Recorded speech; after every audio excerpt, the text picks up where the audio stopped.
A very big ghetto. Hey, he's always on my side. Ta-da-da-da-da-da. A very big.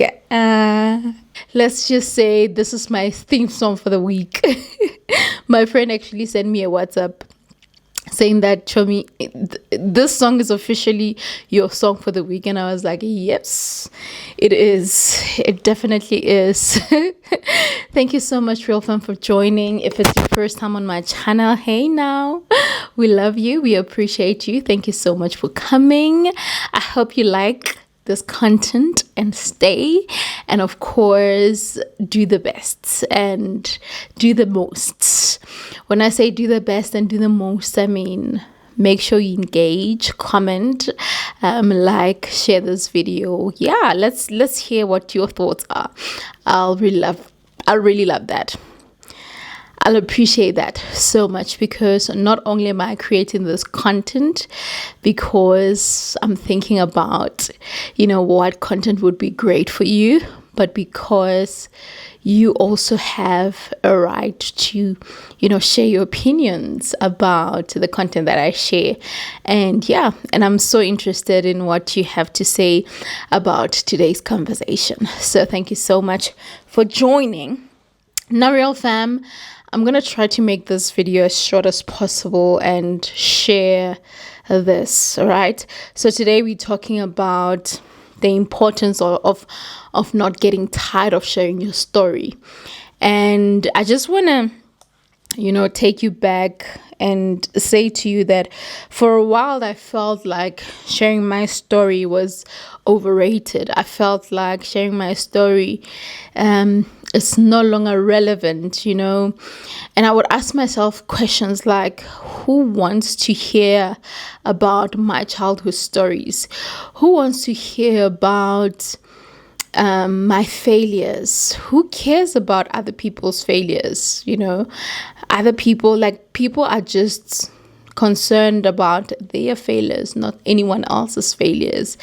Who cares about a village girl who grew up in a shack for more than 2 decades, Who cares about a young girl who lost herself at some point, who failed, and not just once, but twice? Who wants to hear about a girl who got up and, realize that there's something better, there's something powerful about her, who realized that she has the ability to change things around? A village girl who got to a point where she shifted things around by building a home for her family. I mean, I was thinking about that, like, who still wants to hear about that? And of course, I think that I've shared so much of my story, but something that didn't click to me was that, Nthabi, we get that you've shared it, but not everyone has heard it. Not everyone has heard your story, and even those that have heard your story, they still find wisdom in your story.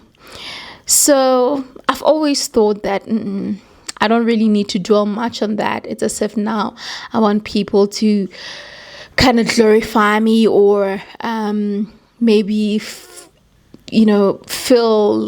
pity for me because of what I've been through and all of that, because I was like, no, I've passed that stage of my life. It's time to move on.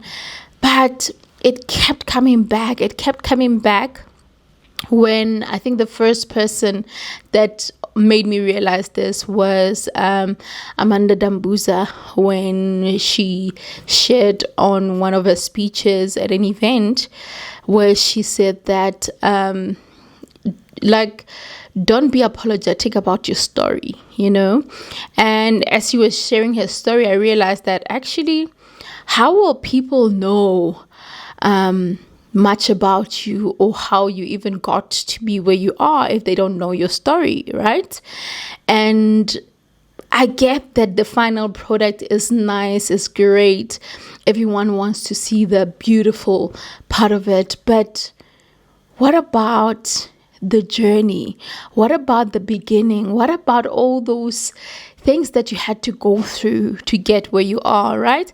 And I think not only her, I mean, after a while, I think this was a revelation from God or a sign from God to say, you have a story to tell. You need to be out there telling your story. And the second one was last year, which was 2023. I got a call, a messenger call on Facebook. And that time I never ever entertained messengers on Facebook, especially if the numbers look a bit weird and all that, because I didn't even know that person much. They follow me, but I didn't know them much. And I picked up the phone. I picked it up. I think I was on a desktop and I had my earphones on, so I picked it up. And the person said, "Hi, Nthabi, I must say I love your content, and it's been a while since I've heard your content. Your content inspires me. It really helps me do my best in life, and I love it. So please don't stop." And at the time, RealFam, for almost a year, I was not consistent in terms of creating or even being, in the online space.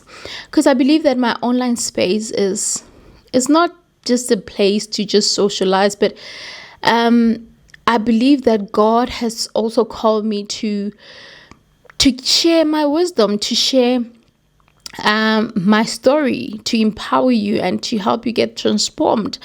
And I must say that was testament that, you are doing something great and you are actually changing people's lives. And it went on. I mean, like I said, when that call came in, I was not creating because I was not motivated to create content. I was in pain. I was hurt. I just got out of my divorce. And even before my divorce was finalized, while in marriage, I was just not inspired to do much because, I guess it was a tough season at the time where a lot was happening in my life. And I just couldn't show up as my best self. And if there's something I cannot do is to fake how I feel. And also one thing I never want to do is to come before you or stand in front of you, talk to you and not vibrate in the most positive way, not vibrate in the most, I'm not going to say not perfect way.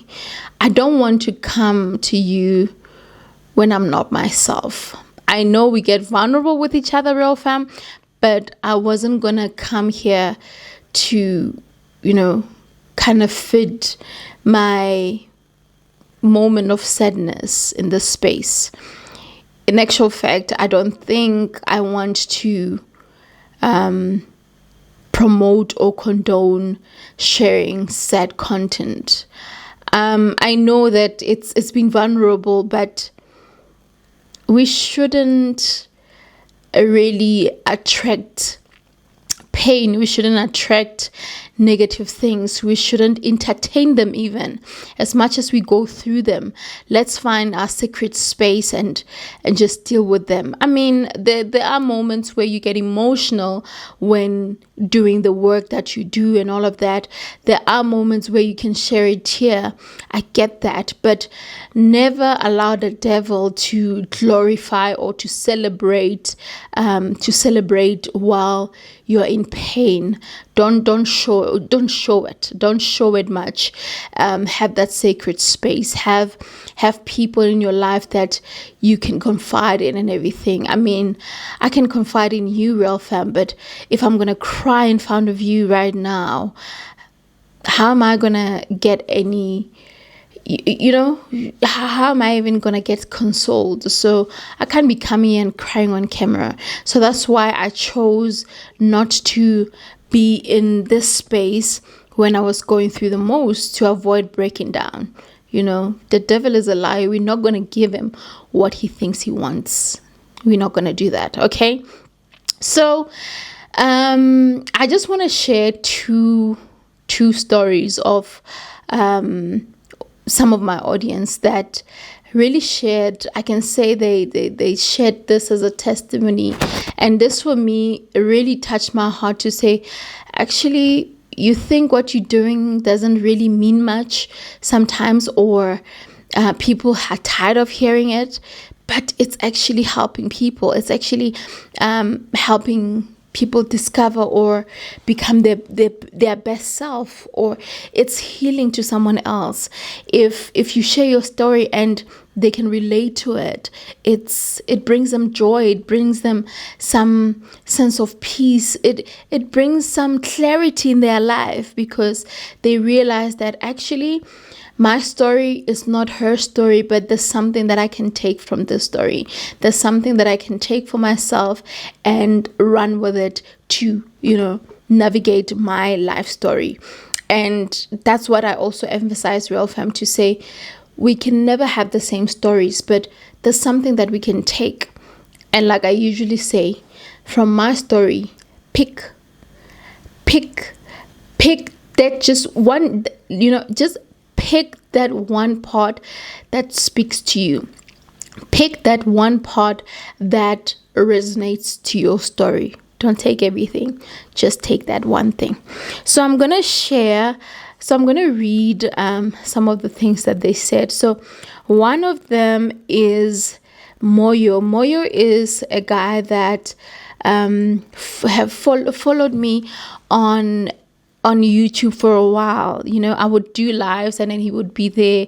I would share encouraging words. He would always be engaging and all of that. And I really, really appreciated that, to a point where sometimes when I go live and I don't notice that he's there, I realize that, something is up. And coincidentally enough, RealFam, because we met online, we didn't meet actually. Yeah, we e-meet. Like when you meet online is e-meet, right? So we met via YouTube, and that's how we connected. Same as I've connected with, some of most of you. So coincidentally enough, so I work at Vets University. Yeah. So what happened is, one time I was by the cafeteria, ordering food. And at that moment, I didn't even remember him well. I didn't remember the name. Actually, I didn't remember his name. So he's like, Nthabi. And then he greeted me. And I'm like, you don't remember who I am and everything. But usually, obviously, on YouTube, the pictures are quite small. So I wasn't actually sure. I was trying to think, and he asked me to guess, and it didn't come. And then he said Moyo, and immediately I remembered who this was, because this is also one of my audience that really engaged, and they took in my content, and even the feedback really was amazing, because when a person responds, you can feel their energy, their vibration based on what you're talking about. So I'm just here to share a beautiful testimony that Moyo shared with me. And this is something that he shared on the 8th of February 2024, and he said, "Hello Lebo, I hope you're doing well." So we exchanged numbers when we met at work, because he was studying at the time there. Now he's done, but let me read the story. It gets interesting. Hello Lebo, I hope, Lebo is my other name, by the way. Hello Lebo, I hope you're doing well. I wanted to share the good news that I've successfully completed my degree. I want to express my gratitude for your unwavering support, and I pray for abundant blessings to come your way. Thank you. And it goes on, because I was just responding to say, well done, this is beautiful, what a journey.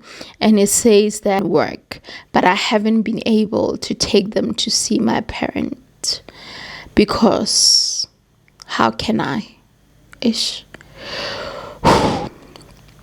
I feel like they wouldn't understand that this is me and that is where I'm from. They grew up well back home, and their parents were able to build them a home. I'm not necessarily ashamed because I was just born into the situation, but I just feel bad about it. I feel like there's more to life, and this is a situation I refuse to accept. This is my life story. And to try summarize it, RealFam, I used to be ashamed. Like at some point I was ashamed of my home, to a point where I would actually point our neighbor's house and say, this is our house. Lying about it. Being ashamed to show my friends from school, because my school was in town. Being afraid to tell them that I live in a shack. I lied about it at some point. I was ashamed at some point. And I'm not even going to be hard on myself. I had to forgive myself, because I had to get to a point where I realized that actually, RealFam, Lebo, this is your home. If you're going to be ashamed of a place that you come to every day, when it's raining, you are under the shelter. When it's at night, you are under the shelter. When you have to study and do whatever, eat is this shelter. So if you're going to be ashamed of that, or what are you saying? Are you saying, are you ashamed of your family as well? Everyone who lives under this roof? Are you aware that there's someone out there who doesn't even have a roof over their head?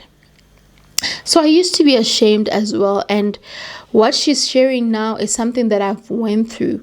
But I love what she said when she said that as much as I found myself in this situation, I refuse to accept that this is where my life ends. I refuse to accept that this is how things are constantly going to be. This is how things are going to remain forever. I love that. And that, I feel like, is a stamp to claiming that, you know what? I am not going to be here forever. And this is exactly what I did as well, because it got to a point where I said, God, please make me the change I wish to see in my family. And the minute I said that, I remember having the vision and making sure that whatever ideas I had about what I wanted to do for my family comes to life. I went to school. I finished my matric and all of that. Fast forward, I went to university. And when I got to university, the first university I went to, it was great, all amazing and all of that. But guess what? I failed. And before I failed in university, I failed grade 10. And failing grade 10 for me was like, what? I remember after we collected the report and my mom came with us, it was me, my mom, and my brother, because my brother was I think he was doing grade 11 at the same school. And we all came back together. And my mom was sad, obviously, that, oh, my child didn't make it. But obviously, as a parent, they, get to be okay. I remember, it was a shag at the time, right? So I could hear anything. If you're talking this side, I can hear you. So I was lying in bed and my brother on the other side was saying, This one, she will not leave it like this. She's gonna go to school and ask for remarking and all that. She's not gonna allow this. She's not gonna allow this. And I know why my brother said that is because he knows that I work hard. I make sure, and I'm smart, you know. And when I say I'm smart, I'm not. I was never that girl in a room where, in a class where the teacher would be teaching and then I wouldn't have an input and all of that. I wasn't a very, I used to be a very active child at school and very engaging and all of that. That has always been me. And you get if you know me personally, if you know my socials, you will get that, I'm a very vibrant person who is, very friendly and engaging, and yeah, if you pick it up, you pick it up, but if you don't, sorry. But yeah, basically that. So when he said that, trust me, I had those thoughts of wanting to do remarking and all of that, but I realized that actually, I know there were subjects that I actually struggled with. Maths was one of the subjects. Maths, that's where it all started. A friend of mine called Masarami. She stays in the Northwest. Masarami used to do amazing in maths. And guess what we used to do? We used to take Masarami's book in the morning and copy her homework. Like we would copy, like we know that Masarame has got everything right. So we would be a group of almost 10 people copying from Masarame's book because we didn't do the math homework. And that didn't solve anything because clearly, girl, you're not going to get it right. If you are copying homework, it means that exam you won't get it right because you didn't do your part, right? Please, I don't encourage you to do that. Don't do it. It's a waste of time, a waste of your time because you're only delaying yourself. It can end up being a fail. You can end up failing. If you are lucky, you can, wake up from that deep sleep and, smell the coffee because it ain't gonna help you in any way. You are not gonna benefit anything from it. So please, if you know that you're a student, whether you are in tertiary or whatever, please don't copy. Do your part, okay? Do your part so that you can create a better future for yourself and not find yourself in complicated situations where you either fail or you are not able to, execute things the best way. No shortcuts in life. Remember that, okay? So, where was I? So, yeah, in summary, I failed grade 10. Not only that, I failed some of the modules in university, the first university I went to. And guess what? Maths was the number one subject that was giving me problems. Had I made sure that I do my homeworks in grade 10, grade 11, I would have, done well in maths. But no, girl didn't. So, real fam, where am I going with this? What I'm basically saying is that before me achieving or being able to do the great things that I wanted for myself, for my family, there were failures. The journey was never smooth, but it got to a point where I was like, enough is enough. I'm not gonna live like this. I'm not gonna do the things that I'm doing anymore. I am not gonna be wasting my parents' money, hard-earned money, while they're staying in a shack and them trying to create a better future for me. I'm not gonna live like this. I'm not gonna be that girl who keeps failing and failing. I sat down with my parents and they asked me, what do you want? And I said, I want to start specializing. I want to go to a technical school where I'll specialize in specific, modules and all that, specific programming language, because at the time I was just doing overall programming. I did your C++, C#, so it was a combination of Visual Basics, like a lot of things. So I wanted to specialize, like choose that one program that I can do, and then, so that's what I did. And trust me, RealFam, when I made that decision and they actually supported me, I ran with it. I think some things are a blessing in disguise, because I moved to Pretoria. When I moved to Pretoria, I started studying. I stayed in a commune, right? I stayed in a commune for about, because I came to Pretoria 2009. So my program was 3 years, right? So my diploma rather. So for the first 2 years, I stayed just a walk away from the school. Even for third year, it was the same thing. I stayed like very closer to school, but I would walk, right? And when I was doing my third year, I also was working in campus as a tutor. So I used to pass this house, RealFam, this beautiful house, and every day I would face this house. Every time I go to school, I would see this house. One time I took a picture of this house. I stole the picture, and I hope no one saw me.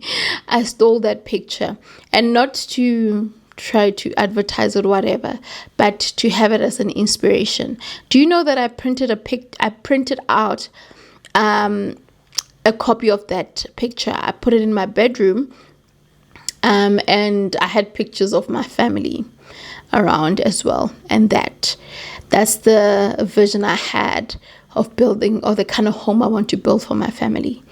And to this day, RealFam, I actually did that. I built a home similar to that. In actual fact, it even looks better than the one that I saw. So I lived that vision, like every day I saw it. So in summary, do not get tired of telling your story. You don't know what difference it will make to someone else. Don't get tired of doing your best and working towards your goal. Don't get tired of trying your best in life, because that day is coming. That day is coming where things will work out. I'm not a singer, but a song that's coming to my head right now is God will work it out. God will work it out. One thing I know, one thing I find, is that God will work it out. I cannot sing, RealFam, but but you heard me. So yeah. Let me not make this video too long, RealFam. Thank you so much for watching. Thank you so much for listening. I love and appreciate you. And like I always say, please don't forget to give yourself grace. Don't forget to make today count. Remember that tomorrow is not promised. In actual fact, this week, last week and today, 2 people that I knew very, very well lost their lives. Very sad. And it made me realize more and more that really life is so short. And I watched one podcast where Mam Lilian Dube was saying that, we're not saying that you're always going to be happy in life, but try to be happy all the time. Try not to go to bed angry. Yes, you'll be angry. Sometimes you won't always be at your happiest self, but whatever you do, try by all means to be happy. Try by all means to, be at peace. And I think that's how I'm going to wrap this up. Find peace and don't sleep angry. Let's try to embrace today and appreciate today and do our best today, because we don't know if we'll have the chance to do it tomorrow. So with that said, real fam, thank you so much for watching, listening.